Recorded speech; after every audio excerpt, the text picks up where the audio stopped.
अस्सलाम वालेकुम जी।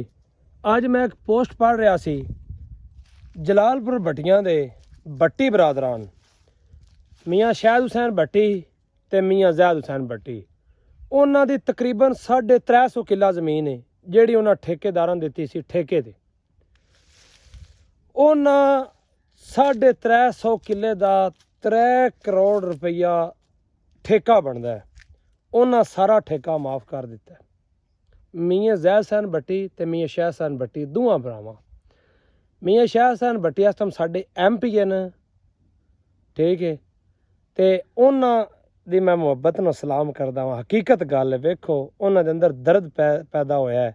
ਉਹਨਾਂ ਆਖਿਆ ਠੇਕਾ ਜਿਹੜਾ ਮੈਂ ਆਪਣੇ ਠੇਕੇਦਾਰਾਂ ਸਾਰਿਆਂ ਨੂੰ ਮਾਫ ਕੀਤਾ। ਕੋਈ ਇੱਕ ਕੋਲ ਨਹੀਂ ਹੋਣੀ, ਉਹ ਤਕਰੀਬਨ ਹੋ ਸਕਦਾ 2 ਕੋਲ ਹੋਵੇ, 4 ਕੋਲ ਹੋਵੇ, 5 ਕੋਲ ਹੋਵੇ, 20 ਕੋਲ ਹੋਵੇ, 5 ਕੋਲ ਹੋਵੇ, 30 ਬੰਦਿਆਂ ਕੋਲ ਵੀ ਹੋ ਸਕਦੀ ਹੈ। ਕੋਈ ਜ਼ਰੂਰੀ ਨਹੀਂ ਕਿ ਉਹ ਰਕਬਾ ਇੱਕ ਬੰਦੇ ਕੋਲ ਹੀ ਹੈ। ਉਸ ਤੋਂ ਬਾਅਦ ਉਹਨਾਂ ਜਿਹੜਾ ਭੂਣ ਫਾਜ਼ਲ ਦਾ ਐਲਾਨ ਕੀਤਾ ਨਾ, ਭੂਣ ਫਾਜ਼ਲ ਜਿਹੜਾ ਪਿੰਡ ਤੇ ਉੱਤੇ ਵੇ ਜਿਹੜਾ ਡਿੱਗਦਾ ਪਿਆ ਸੀ, ਉਹਦਾ ਉਹਨਾਂ ਐਲਾਨ ਕੀਤਾ ਬਸ ਜਿੰਨਾ ਖਰਚਾ ਆਵੇ ਮੈਂ ਦੇਣ ਨੂੰ ਤਿਆਰ ਹਾਂ। ਮੀਆਂ ਸ਼ਾਹਿਦ ਹੁਸੈਨ ਭੱਟੀ ਆਪਣੀ ਜੇਬ ਵਿੱਚੋਂ, ਆਪਣੀ ਜੇਬ ਵਿੱਚ ਇੱਕ ਮੋਬਾਈਲ ਨਹੀਂ ਦੇ ਸਕਦੇ ਕਿਸੇ ਦੂਜੇ ਬੰਦੇ ਨੇ, ਉਹਨਾਂ 100 ਨਹੀਂ ਅਸੀਂ ਦੇ ਸਕਦੇ। ਉਹਨਾਂ ਮੇਰੇ ਵੇਖਿਆ 20 ਲੱਖ ਰੁਪਏ ਦਾ ਚੈੱਕ ਇੱਕ ਬੰਦੇ ਨੇ ਦੇ ਦਿੱਤਾ, ਬਈ ਤੁਸੀਂ ਕੰਮ ਸ਼ੁਰੂ ਕਰਾਓ, ਬਾਕੀ ਵੀ ਮੈਂ ਦਿਆਂਗਾ। ਮੀਆਂ ਸ਼ਾਹਿਦ ਹੁਸੈਨ ਤੇਰੇ ਨਾਲ ਦਾ ਕੋਈ ਵੀ ਨਹੀਂ ਤੇ ਬੜਾ ਤੂੰ ਕੰਮ ਕੀਤਾ ਹੈ।